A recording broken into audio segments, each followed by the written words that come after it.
Steph, when you get production like that out of Brandin and out of Kuminga, what does that do to the ceiling of this team?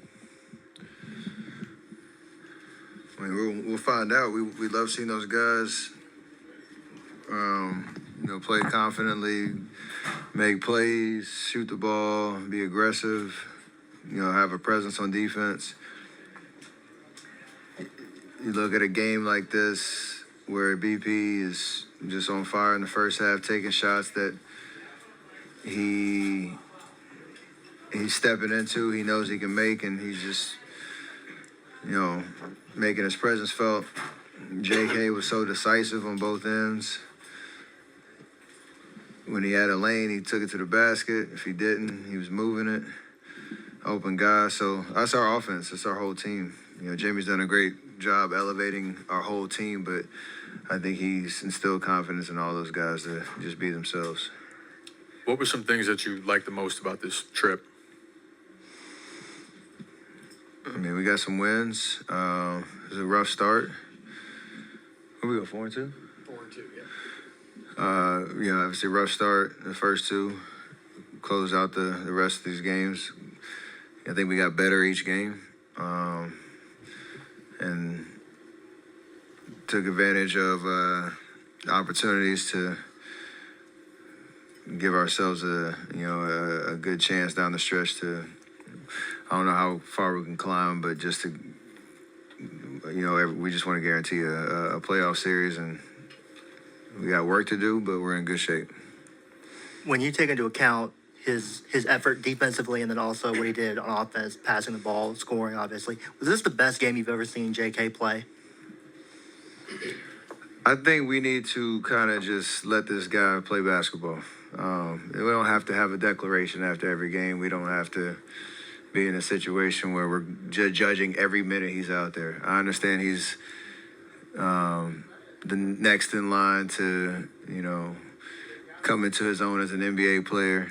But, God, I wish my fourth year was it the greatest game ever? Was it a bad game ever? How was his rotation? Like, he's figuring it out. If we're going to win at the highest level, he has to be a part of it. So keep doing what he's doing. Steph, sorry if this was asked earlier. You saw you took a spill and you were grabbing your tailbone. How does it feel? Obviously, you were able to finish. Yeah, the pad helped. I slid across and it got exposed a little bit, but I was able to finish, and I don't think it'll be a problem. It's just the question of how long I need to wear that thing. It'll be pretty much the rest of the year. Steph, one of your favorite things this time of year is to say, you always like to say, you just want a chance. You guys just want to be involved in the playoffs and just have a chance to go get your fifth ring with Jimmy, with the way the young guys like Kuminga and Brandin is playing. Mentality-wise, the starter franchise player, how do you feel like your chances are this year to try to get that fifth ring? Step one is get a playoff series.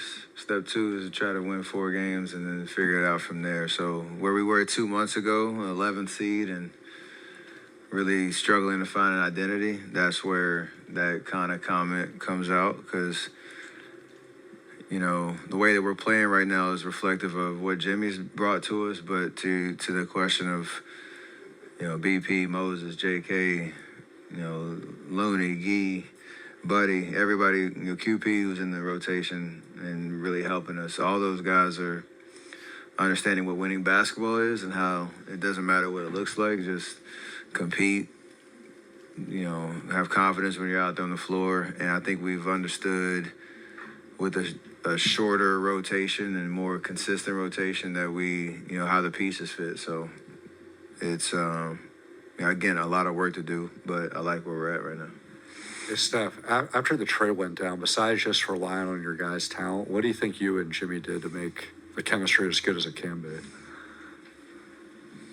I wish I had something sexier to tell you other than we just play basketball. It wasn't really hard. Styles are very complementary. It's interesting, you learn somebody who you watch from afar, played against for a long time. You understand why they've won and how they've elevated teams everywhere they've been. It doesn't matter what the stat sheet looks like. He's, such a connector and has an amazing presence on both ends of the floor, makes the right play.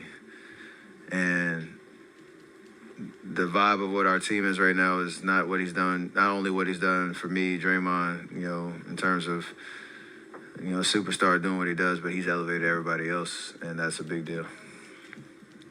Steph, what's one thing that you've kind of learned since being teammates with Jimmy, and also whether it's on or off the court, and then also how have you seen him affect the identity of the team, as you kind of mentioned? I know he's had a wild year, how it started and where it is now, but when he's, as he said, got his joy, and when he's playing motivated basketball, he's a dog.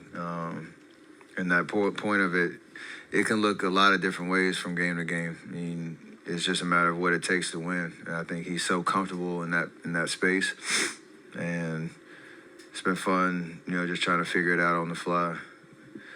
This is, the trade just increases the sense of urgency, and it also has been great watching, just the chemistry off the court, and we're all so different, but we have a good time.